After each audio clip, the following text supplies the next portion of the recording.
The Real Lord of the Flies. I'm Jason Horton. I'm Rebecca Lieb. And this is Ghost Town.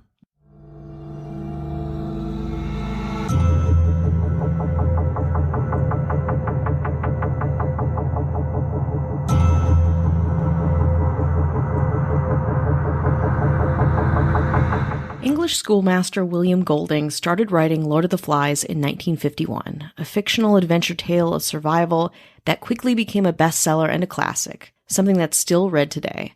Which makes sense because the themes are truly universal. Darkness and light, innocence and experience, absolute power corrupts absolutely. You get it, it's timeless. But the book is fiction, projection, and speculation. If you want to know what really happens when school children get stranded on a desert island, look no further than the 6 teenage schoolboys who were horrifically shipwrecked on the remote island of Atta, hundreds of miles from civilization, and what became of them before, after, and during their experience. Today, we're talking about the Tongan Lost Boys, the real story of the Lord of the Flies. I first read Lord of the Flies as probably a 7th grader, and it has always haunted me. If you haven't read it, I'm going to spend a minute telling you about it, so if you intend on reading it in the future, I guess skip ahead. I mean, it was written in like 1954, so it's hardly a spoiler, but again, fast forward if you don't want to hear about it. Lord of the Flies begins when a plane crashes on a desert island somewhere in the Pacific. The only survivors are a bunch of very pale British schoolboys who at first love their new lives. No rules, no parents, it's just them in tropical paradise. On the very first day, the boys create their own kind of democracy.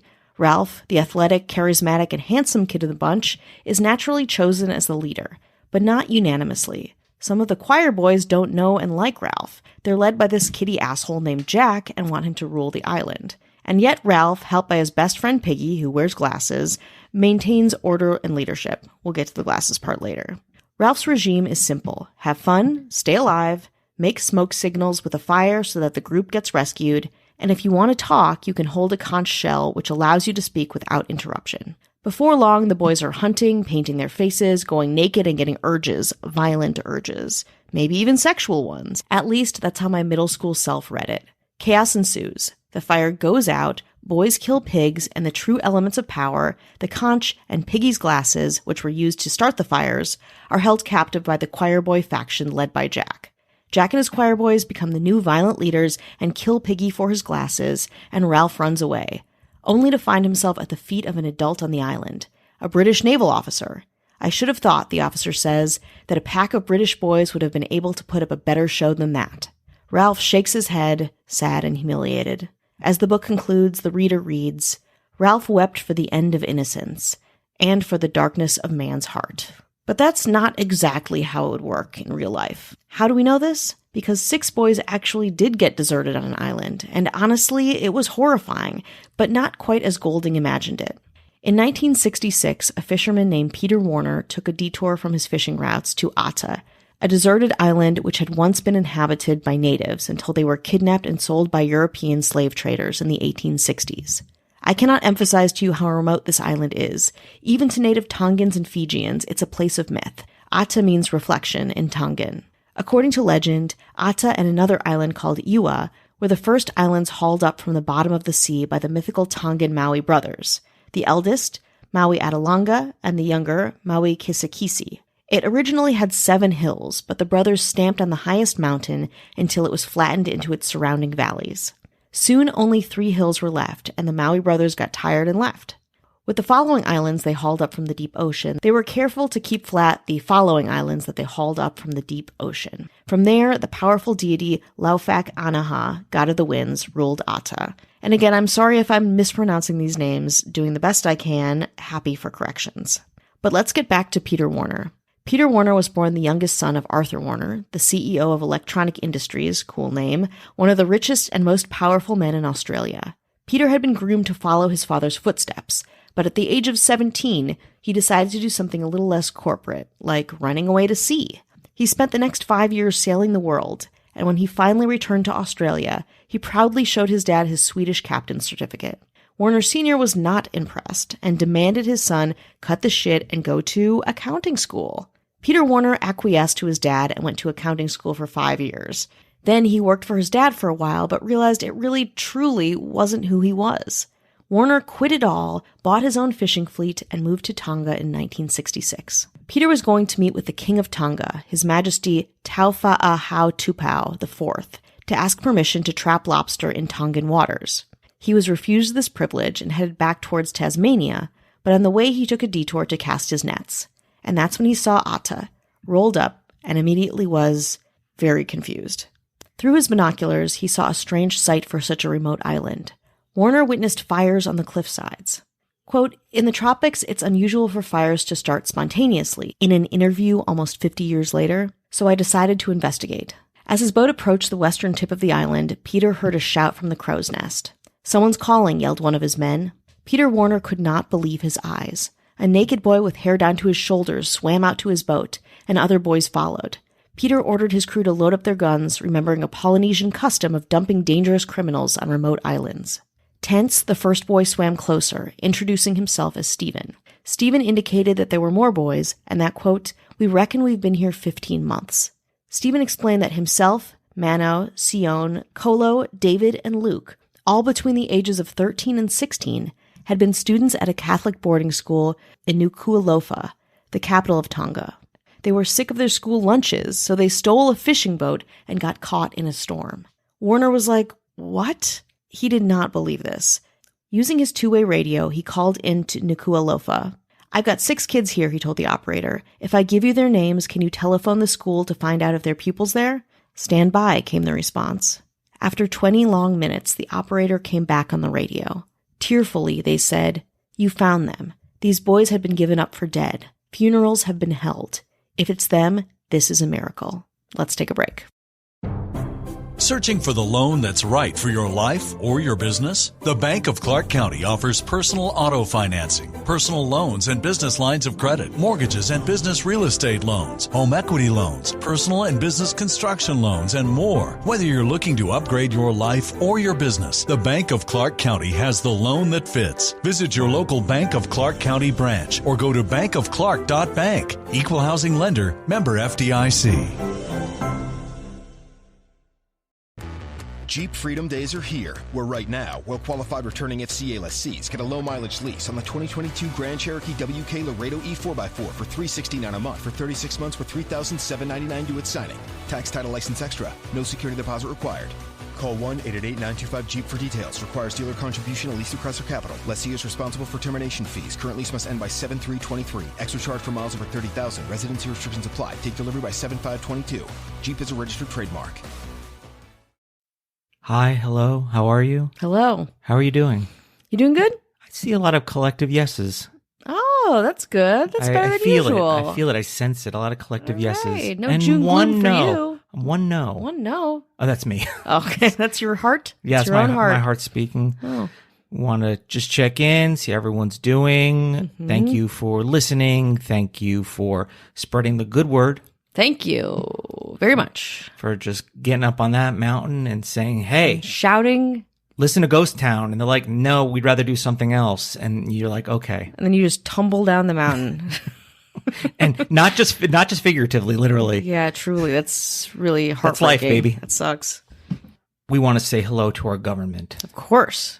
Cannot wait to check in with our government. Oof, of course we do. Rock the vote.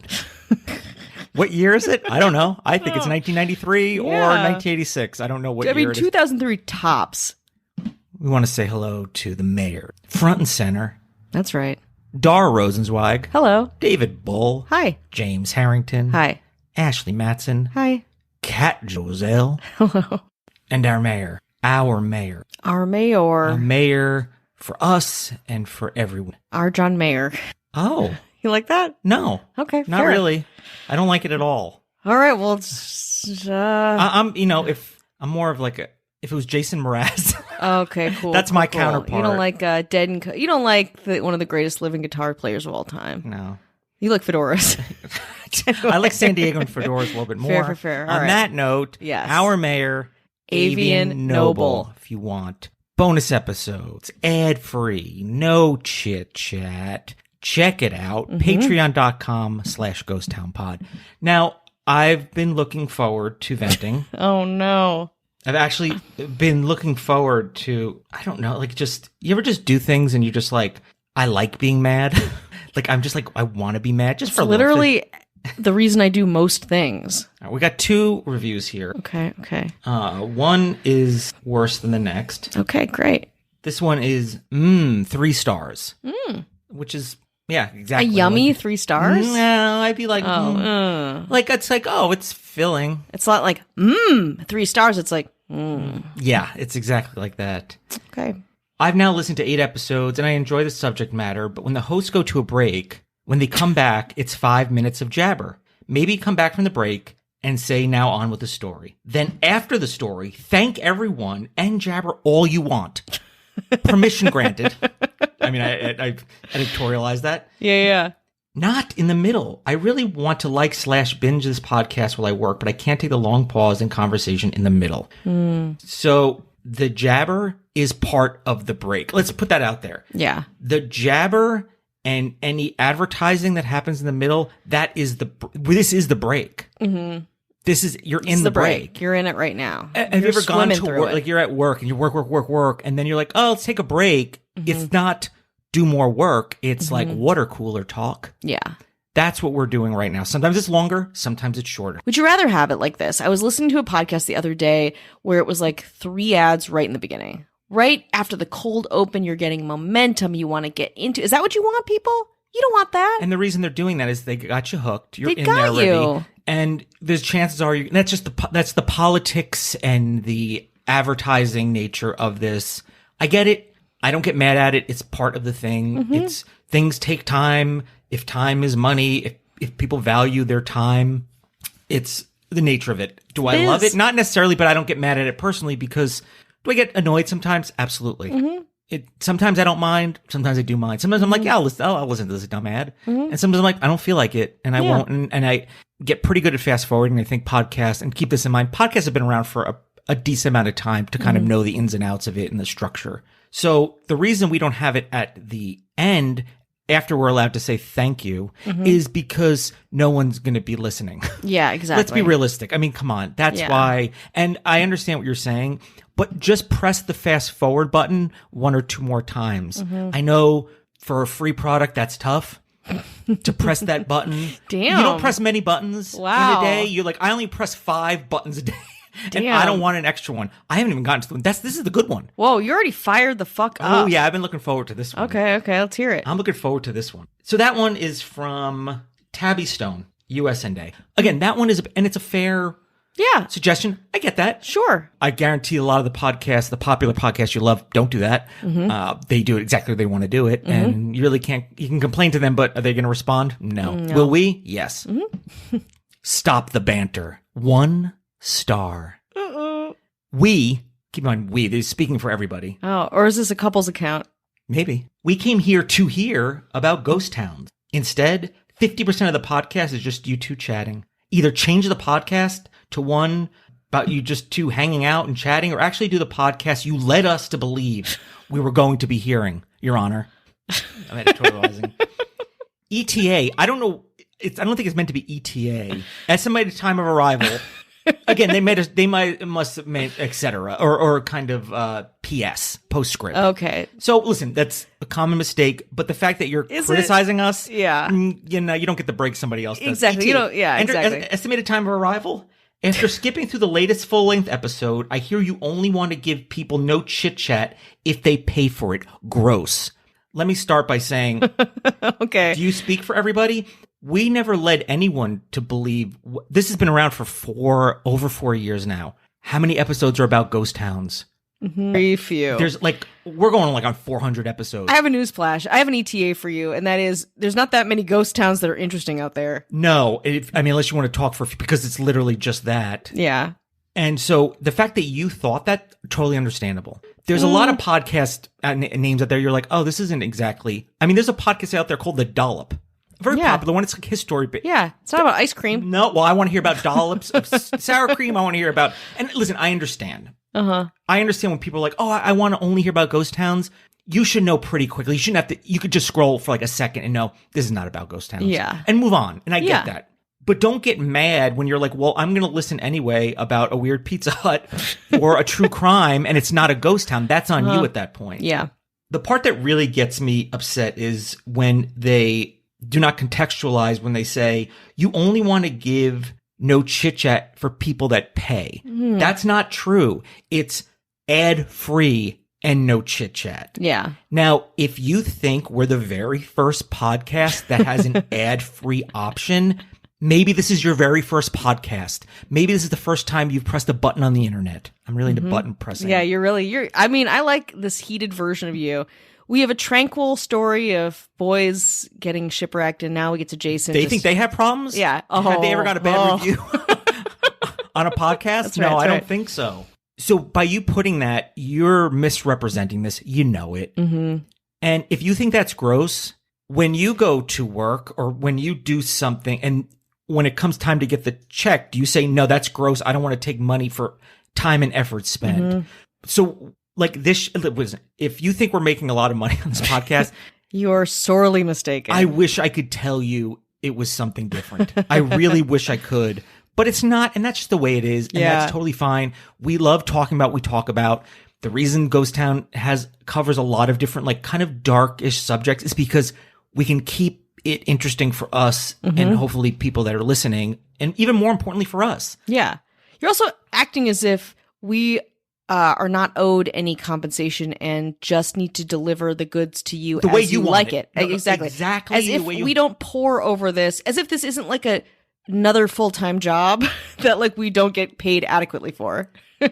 So when you say it's gross to have, and you're leaving out the ads part, which is Yeah. convenient. That's the first thing I say. And you think that's gross. I wonder if, I know you listen to other podcasts that have an ad-free option, probably have a lot more ads. Right? I mean, Yeah. that's just that's just the nature of the thing. They realize they listen to metrics and like we can fit this amount many ads in, and it's not just in the middle. It's Yeah. like you said, after the intro, then Totally. we'll sneak it in. And they put a lot of production and time in, and whatever it takes. And they're basically corporations. But the fact that we say, hey, for $2 a month, 8 episodes, by the way, in that month for an ad free and no chit chat option, and there are people that say, I like the chit chat. Yeah. So I know you're saying we because you think you speak for everybody and maybe that's just your personality, but you don't speak for everybody. What about the person that says, I like the chit chat? So then now you're negated. Do you see how that works? So when you kind of posture this as we're saying like, oh, we're holding you hostage or whatever, that's the nature of the podcasting world that has been out now. Like it's been a pretty solid model for a long, it's not like a new fringe thing. You're purposely omitting things to make it seem like, You've been done wrong. It's like, oh, hey, we want some conflict full diamonds. We want to buy some conflict full diamonds. So give us $2. And that's what the low end tier is. Yeah. To have ad free. Maybe you think this isn't as valuable as some of the other bigger podcasts, and you're an elitist because you think like I should get this for free. And it's disgusting the way you spend time and money on something and you want something for it. Should I be paying you every time you listen to it? I mean, listen, would I do that? I mean, I don't know. I also want to apologize to everyone who's listening too. We dug in deep on this guy. Because I think it's really unfair to Yeah. leave a public comment and purposely omit things. That's unfair. If you said ads and chit chat and that's gross, that's different because at least then people can be like, well, I mean, advertising is, I don't know. Do you get mad when you watch in the history of television or you go to a movie and there's a trailer? Do you just yell gross? You must yell. Do you see a billboard and you're like, gross, gross, gross. That's gross. This is gross. Everything's gross. Or are you like, well, it's like a big corporate thing with like celebrities, so I don't mind.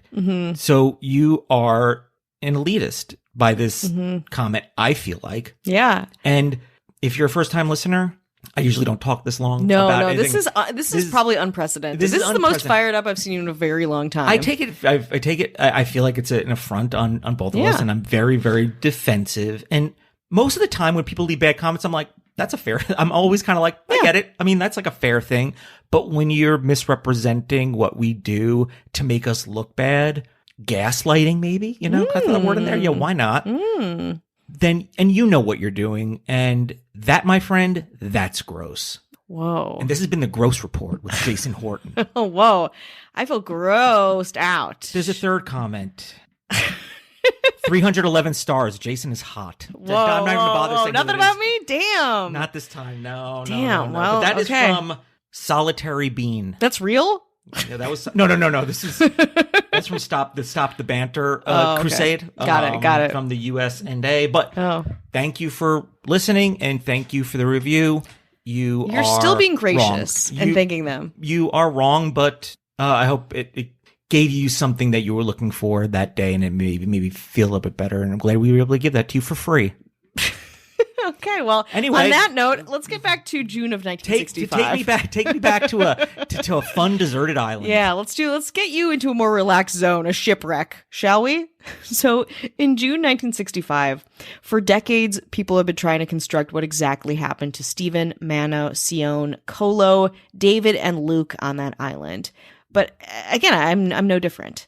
Here's what I've pieced together with special thanks to journalist Rutger Bregman, specifically, who I take a lot of information, a lot of interviews from for this episode. In June of 1965, Luke Vikosua, Tavita Siolaa, Kolo Fekitoa, and Mano Toteo were all students at St. Andrews, a strict Catholic boarding school in Nuku'alofa. And again, I'm sorry if I'm pronouncing these names wrong. I tried to practice a little bit. Please correct me if you know better, and I'm sure you do. The oldest was 16, the youngest 13, and they had one main thing in common. They hated school and loved adventure, specifically at sea. So they came up with a plan to escape to Fiji, which was about 500 miles away, or maybe all the way even to New Zealand to create a life at sea instead of at school. Lots of other kids at school knew about it, Mano recalled, but they all thought it was a joke. Because none of them owned a boat, they were kids, they decided to borrow one from a fisherman that they all actively disliked named Taniela Uhila. They brought 2 sacks of bananas, coconuts, and a small gas burner with them and headed out. I know what you're thinking. No, they didn't bring a map or a compass. It just didn't occur to them. And surprisingly, not one of them were good with boats. Only the 13-year-old, yes, the 13-year-old, David, even knew how to steer, which according to him was, quote, why they wanted me to come along. That night, the night that they left with the stolen boat, the 6 of them fell asleep. A few hours later, they woke up to a horrible storm. The wind tore the sail to shreds and the rudder broke. The boys drifted for 8 days without any extra food or water than what they had brung. They tried to catch fish, but weren't so lucky. They were able to survive by collecting rainwater in a hollowed-out coconut shell and rationing the water, each getting just 1 sip of water in the morning and another in the evening. One boy, Sion, tried boiling seawater on the gas burner, but it tipped over and burned a large part of his leg. On day 8, they spotted Atta. But just so you know, Atta isn't like a tropical island paradise with sand and trees and beaches. Like the legend reflects, it's mostly just a giant rock, jutting up more than 1,000 feet out of the ocean, and was widely considered to be unlivable for hundreds and hundreds of years. The boys had drifted more than 100 miles off course and landed on the uninhabited island of Atta. The boat eventually crashed onto Atta's rocky shore and shattered as the boys scrambled to safety on land. Mano remembers, quote, when I reached shore, I tried to stand up, but when I stand up, the whole world is spinning. So I laid down and crawl ashore, and when I touch the grass, then I lie down. The first night on the island, Stephen, later who became an engineer, attempted to start a fire. The flame did not go out for more than a year, the boys working so hard to keep it lit in hopes of rescue. The kids then realized that they had to work together, or they would die. In teams of 2, they would rotate jobs, gardening, making food, and guard duty. If they fought, the parties in question would separate for at least 4 hours, going into a timeout, and then coming together and apologizing for what they said and what they did. The boys lived on wild birds, fish, and taro root. They captured feral chickens and found bananas from trees that were cultivated on the island before. Like I said, and want to emphasize, it was completely evacuated 100 years prior. They captured rainwater using hollowed-out logs, and when they ran out of water, they drank blood from seabirds.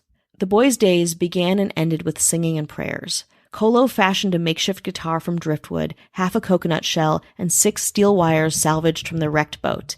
An instrument Peter has kept all of these years, and played it every day to keep the boys' spirits up in the heat, the hunger, the hopelessness, and the feeling that they would all die on this giant rock of an island. One day, Stephen slipped and fell off a cliff, breaking his leg. The other boys went down the cliff to find him and helped him back to camp. Then, together, set his leg using sticks and leaves, like little doctors.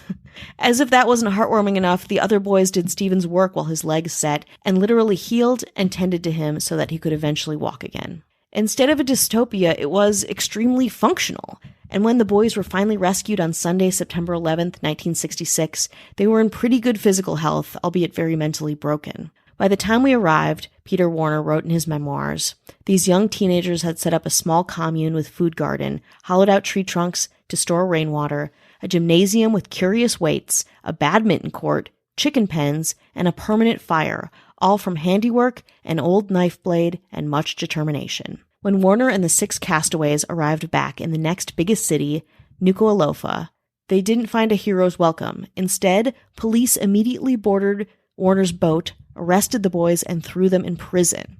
Taniela Uhila, whose sailing boat the boys had borrowed 15 months earlier, had heard the boys had been rescued and was furious, deciding to press charges. Fortunately for the boys, Peter Warner was, like his father before him, extremely enterprising. It occurred to him that people would be interested in the boys' dramatic shipwreck story, maybe even for a movie. So Warner called up the manager of Channel 7 News in Sydney. Quote, "You can have the Australian rights," he told them. "Give me the world rights. Then we'll spring these kids out of prison and take them back to the island." Next, Warner went to see Taniela Uhila, paying him £150 for his boat, that's about 187 American dollars, and got each of the boys released on the condition that they would cooperate with a TV documentary and whatever movie might transpire. They immediately agreed. The mood when Warner and the boys returned to their families in Tonga was much different than when they got back to Nuku'alofa. Almost the entire island of Ha'afeva, where most of the boys were from, and with a population of 900, had shown up on the shore to welcome the boys home. Sion's mother actually swam out to the boat to see her son. She was so beside herself with joy. Warner said, quote, "The whole population of this little island were on the beach, hugging the boys. Parents were crying. Then the party started, 6 days of feasting. This almost week-long party included lobster, and Peter Warner was hooked, I can relate. So much so that after the rescue, he received a personal message from Taufa'ahau IV himself, inviting the captain to visit him. "Thank you for rescuing 6 of my subject," His Royal Highness said. "Now, is there anything I can do for you?" Warner knew what he wanted. Quote, "Yes, I would like to trap lobster in these waters and start a business here." This time, the king said okay. Warner started a lobster boat business and invited the 6 boys to work for him, and they accepted. Warner hired Sion, Stephen, Kolo, David, Luke, and Mano as the crew of his new fishing boat, the Atta. Also, incredibly, 8 years later, Peter Warner was involved in a rescue of another group of castaways after he came across 4 sailors who had been shipwrecked on a remote reef in the Tasman Sea. The crewman who sighted their distress flashes from a mirror was the one and only Sion Totau, still working full-time as a deckhand on Warner's ship. Now, not everything about this story is so heartwarming, and I think I know what you're thinking. While this is a very captivating story, Warner's part, and maybe the part of the media as a whole, feels somewhat suspicious, maybe even exploitative. Warner was a white guy from money rescuing a group of Tongan school children. It all certainly feels very colonial, maybe nefarious. Warner had movie rights to the boys' story and wrote 3 books of memoirs, the second of which, called Oceans of Light, 30 Years in Tonga and the Pacific, in 2016, details his encounter at Atta, which of course he profited from. But if you ask Mano Totau, he would staunchly disagree with all of this. Quote, "I know a lot of people say to me things about Mr. Warner makes a lot of money from our story. Who cares, he says. If no Mr. Warner, we never survive. If no Mr. Warner, we won't be here to tell our story. If Mr. Warner makes some money from it, good luck for him. That's my opinion. I would tell everybody, please shut up."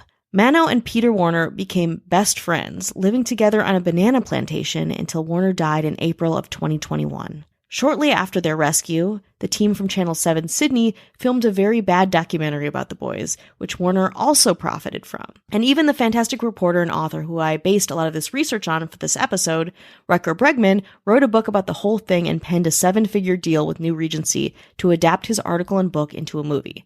And even me, researching this episode, has a hand in using these boys' stories for my own gain for this podcast. It's a thin line between communicating and sharing stories and profiting off of them.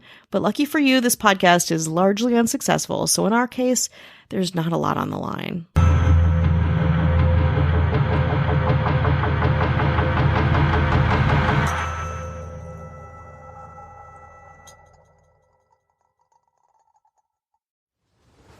When the global supply chain is strained, one essential transportation network continues to keep the economy connected 24/7. That network is freight rail. We're increasing hiring and capacity, all while investing more than $20 billion per year into our network to improve reliability every day. We never stop working to better serve our customers because freight rail works.